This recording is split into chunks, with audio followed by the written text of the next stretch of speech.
Isang babaeng misteryosa na ito ang galing di umano sa Tokyo at naglanded sa JFK International Airport sa US. At nang ipinakita na nga niya ang kanyang passport sa mga opisyal sa airport, laking gulat nila na ang dala niyang passport ay kakaiba. Tiningnan nila ito kung saan siya nagmula. Galing siya sa bansang Torenza. Nagtaka sila dahil ngayon lang nila narinig ang pangalan ng lugar at hindi nila alam kung saan ang bansang ito.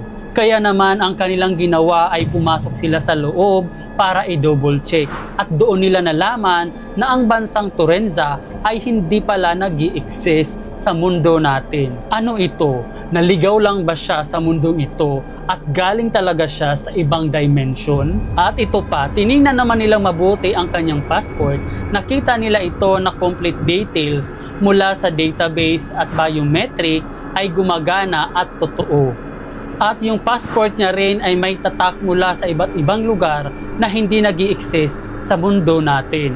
Tapos tinanong na siya ng opisyal kung saan siya pupunta. Ang sagot sa kanya, uuwi na daw siya sa kanilang lugar.